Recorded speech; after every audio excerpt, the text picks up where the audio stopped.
Hi world, it's the 22nd of March 2025. It's a Saturday afternoon here in the UK. This sun has moved into Aries. We're now officially in the Northern Hemisphere spring, at least from an astrological perspective. And the world's going a bit crazy out there. And it turns out, having looked at doing all the forecasts that I do for clients and friends and YouTube, it's looking like all the stuff that's going down in this next 2 or 3 weeks is all going to peak at the time that I'm organising this big conference near St Albans in London. Now, many of you are coming to this. There's still plenty of tickets left, but it's looking like it's going to be the astrological event of 2025. And I want to talk to you particularly about one of the workshops there, because it is an honour for me to be associated and to call a friend one of the greatest astrologers of modern times, if not of all time, Lavine.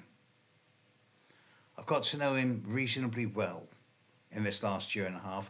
He came and stayed just up the road from me for a few days 6 months ago. We really clicked.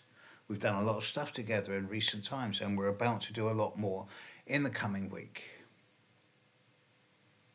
But Rick's going to be at this conference, Shifts Happen, in St Albans, and he's going to be doing a workshop every day, same as myself.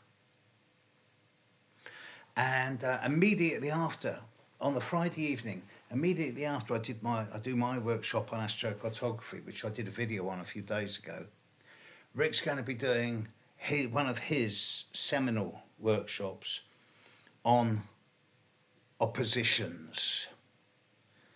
Now, most astrological students are aware, all astrological students are aware of what an opposition is. It's when two separate points or planets in the horoscope are on opposing sides of the wheel, and they're pulling apart from each other, and they're pulling away from the centre.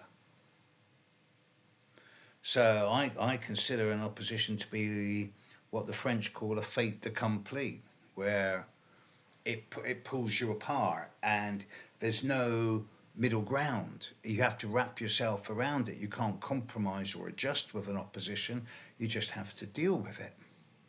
But Rick's got a different viewpoint to me, one that I find really interesting, and I'm beginning to adapt some of his ideas into my work, because Rick is one of the very few people in the world who's actually been doing astrology longer than me. So he's looking particularly at the nature of the opposition when there's more than two planets involved, i.e. when there's 3 or 4 planets involved in an opposition, or particularly when there's a third and fourth planet that is affecting both the other points of the opposition. Now, the most common example of this is known to all students of astrology. It's called the T-square, where you have planet A opposite planet B, and then at 90 degrees to both of them, planet C. If you also have planet D on the other side, you have a grand cross, but they're very rare. But a T-square is, well, I'm not going to steal Rick's thunder by talking about what it means. But it's common. You see T-squares in maybe 1 in 4, 1 in 5 charts. So how does that actually affect the individual when one planet is squaring both of the planets in oppositions? It's like acting as a distraction. It's pulling the emphasis of the opposition away. But what if it's not in a T-square? What if that third planet is trine one of the planets in the oppositions and sextile the other planet, or semi-square and sesi-quadrate? The nature of an opposition is directly altered when a third planet comes into resonance with the planets in the opposition, regardless of what that resonance is. Obviously, different aspects have different meanings. But Rick is going to be spending an hour and a half to 2 hours looking at the different patterns, the different meanings of these patterns, the configurations that build on to and into the foundation of an opposition in a horoscope. And he's going to be teaching us how to integrate what he calls complex oppositional based aspect patterns into a flow of energy in a positive way, how to manifest an opposition in as positive a way as possible, not just in the birth chart, but also with transits and particularly with synastry, where a planet in your chart might be opposite another planet in your partner's chart. So it's basically everything to do with oppositions. And let's be honest, very few people are born without oppositions. I'd say that 75 to 80% of people have oppositions in their horoscope. And I'm not talking about generational oppositions, such as the Chiron-Uranus opposition, which was around on and off for 20 years.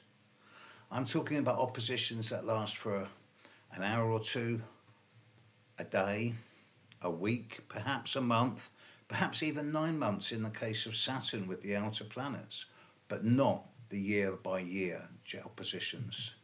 These are much more related to whole generations rather than individuals, unless of course personal planets in the individual charts are conjuncting that generational opposition.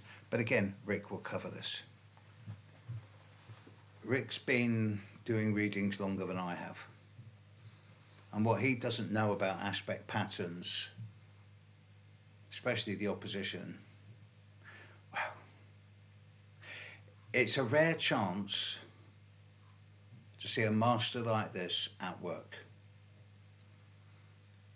And Rick's a bit older than me. I'm going to be 70 this year. Rick's older than me. I'm not going to embarrass him by telling everyone how old he is, but you know, we are the masters at this.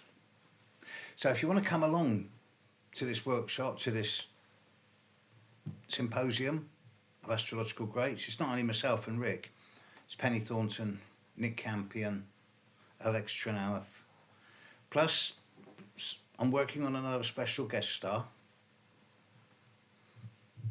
And just email me, steve@stevejudd.co. I'll send you the program. I'll send you all the details for tickets.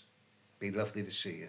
We've sold about half the tickets. Come along. It'll be fun. And it'll be great to watch Rick Lavine in action. Catch you later, world. Speak soon. Bye.